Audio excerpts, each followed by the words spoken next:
The Guardian, the newspaper that is a beacon of socialism and left-wing hate, is falling apart, and their solution is, well, to pretend everything's fine.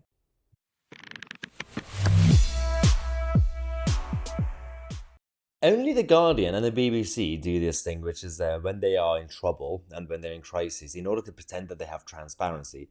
On their own website, they write about their own scandals and they criticize themselves, and they think that if they do that, then it goes away. And usually it does, which has been a smart tactic, especially by the BBC.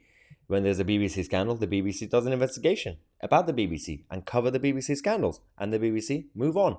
The Guardian did the same thing. So this is actually, so firstly, there's been other newspapers talking about The Guardian, and The Guardian's been talking about The Guardian, saying inside the turf wars, tearing The Guardian apart. Their paper struggled with the two massive issues, not just the gender lobby stuff, but also the links to slavery in the past.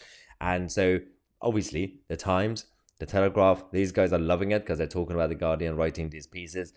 But The Guardian himself, as an organization, who've been going around for the last few years begging for money because they are going bankrupt, because nobody reads the paper. At the same time, they said, in order to sort out the slavery issues, we're going to donate a lot of money to charities, especially in Africa and other places. I'm like, oh, okay, good luck with that. What money? You don't have any money. But that aside, this is about these two issues, the gender lobby issues and the slavery issues. They are digging their hole, like the Labour Party, actually. So it says, for so many of its 200 years, The Guardian has portrayed itself as the voice of liberal Britain, a pulpit of high moral thinking and editorial freedom from which others might care to learn. But all is not well in London's N1.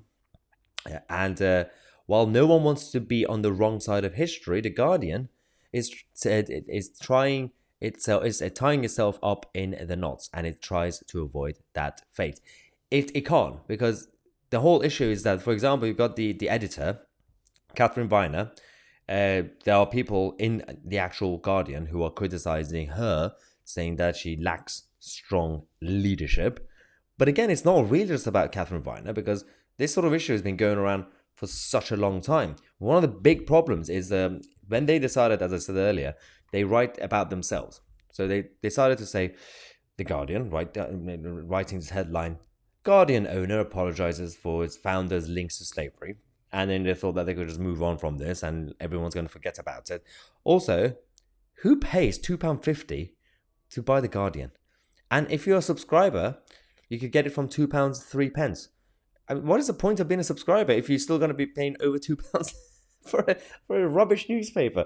But, each to their own, I guess. It's called free market capitalism, which is essentially proving that it works because The Guardian is going down. See? Survival of the fittest, ladies and gentlemen. Anyway, Catherine Viner aside, there's an issue even when it comes to her predecessor, Alan Rusbridger, whom Catherine replaced in 2015. Now, Alan also faced accusations of nepotism for hiring his daughter, Isabella Mackie, who opted to use her mother's maiden name as her surname during his tenure so that people don't really assume she's his daughter. That is so dodgy, guys. Absolutely dodgy.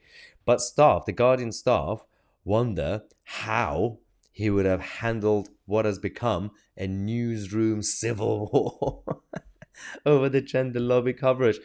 I mean, that is a good point. That Alan guy was also clearly dodgy, doing nepotism and getting his daughter to change her name. But maybe he could have handled it better, I guess. Things are so bad under Catherine Viner that The Guardian are so desperate for their former leaders and previous editors. So, it is brilliant, isn't it? The Guardian News and Media decided to really talk to the press.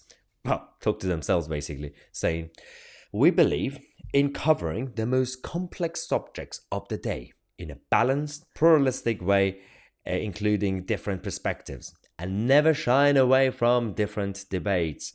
We have covered the trans people's rights and related debates extensively through news, features, opinions, and in other formats over the past few years. yet you are still losing the battle of ideas. I mean, maybe you should change your tactics, or maybe you should just close down the whole thing, because I don't really think people are interested in what the Guardian is saying these days. You probably have about 4 readers left, and 2 of them are your subscribers, and even those 2 have to pay more than £2 for your daily newspaper. So it's not really a bargain, is it? Okay, so this is where we are with the Guardian. Let's celebrate the news that the whole organization is falling apart, and free market continues to work. Thank you so much for watching. I'm Mahyar Tousi, and we are the media.